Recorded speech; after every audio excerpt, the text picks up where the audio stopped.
नमस्कार। अब हम वाक्य के भेद जो हमने पहले भी किया है, वाक्य के दो भेद होते हैं, अर्थ के आधार पर और रचना के आधार पर। हमने अर्थ के आधार पर इसके 8 भेदों की पूर्ण विस्तार रूप से चर्चा कर ली है। अब हम रचना के आधार पर वाक्य के भेदों पर चर्चा करेंगे। रचना के आधार पर वाक्य के 3 भेद हैं: सरल वाक्य, संयुक्त वाक्य, मिश्रित वाक्य। सरल वाक्य: जिस वाक्य में एक मुख्य क्रिया, एक विधेय और एक ही उद्देश्य होता है उसे सरल वाक्य कहते हैं।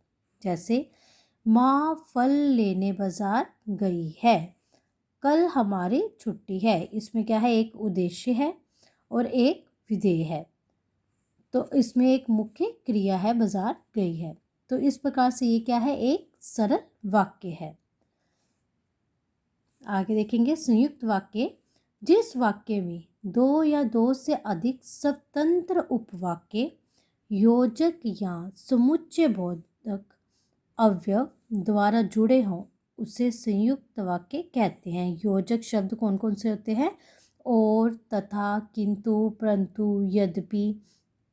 तो इन शब्दों को जोड़कर जब दो स्वतंत्र वाक्यों को आपस में जोड़ा जाए तो उसको हम कहते हैं संयुक्त वाक्य। जैसे हमने फिल्म का टिकट खरीदा, सिनेमा हॉल में चले गए। अब यहाँ पे क्या है, और शब्द को लगाया हमने, और। तो और क्या है, संयुक्त वाक्य। ये एक योजक है, योजक चिन्ह लग गया और। तो और लगाने से ये बन गया संयुक्त वाक्य कि हमने फिल्म का टिकट खरीदा और सिनेमा हॉल में चले गए। पिताजी बाजार गए और हमारे लिए मिठाई लाए। तो और योजक जोड़ने से ये बन गया संयुक्त वाक्य। यहाँ खेत थे परंतु अब यहाँ मॉल बन रहा है। परंतु योजक लगने से ये बन गया संयुक्त वाक्य। इस प्रकार से दो स्वतंत्र वाक्यों को योजक के साथ उपवाक्यों को, दो स्वतंत्र उपवाक्यों को योजक के साथ जोड़ने पर जो वाक्य बनता है उसको हम कहते हैं संयुक्त वाक्य। आगे है मिश्रित वाक्य कि जिस वाक्य में एक से अधिक सरल वाक्य इस प्रकार जुड़े हों कि उनमें एक प्रधान उपवाक्य तथा अन्य आश्रित उपवाक्य हो।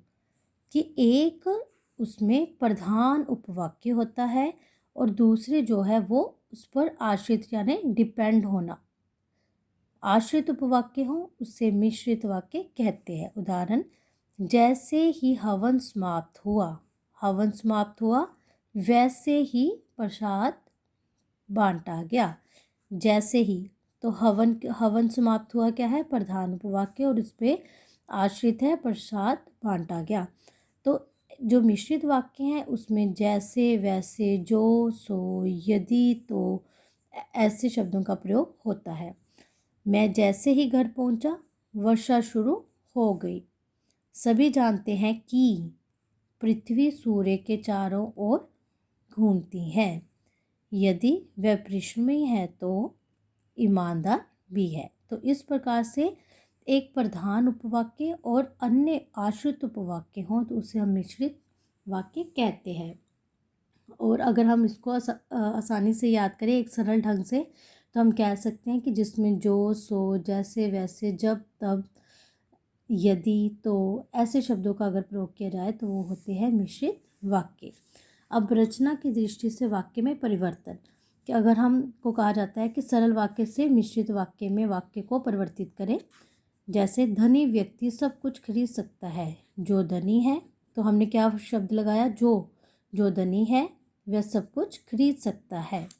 मैंने एक अंधे व्यक्ति को साइकिल चलाते देखा। मैंने एक अंधे व्यक्ति को देखा जो साइकिल चला रहा था।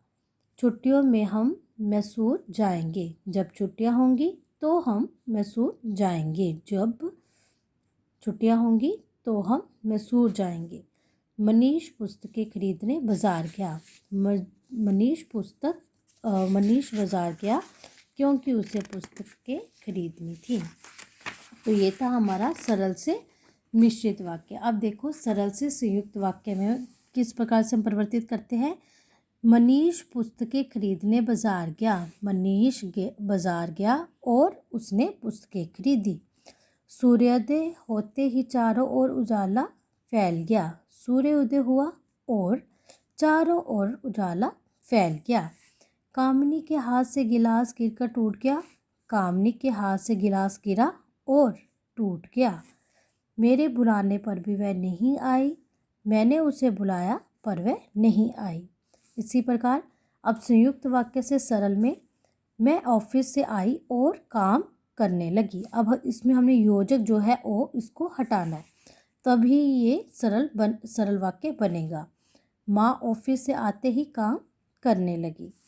अतुल सोकर उठा और कसरत करने लगा। अतुल सोकर उठते ही कसरत करने लगा। सचिन बीमार है इसलिए को हटाएंगे। सचिन बीमार होने के कारण विद्यालय नहीं आया।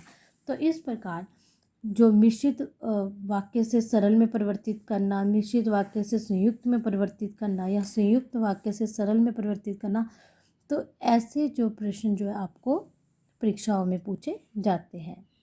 आशा करती हूँ समझ में आया होगा। धन्यवाद।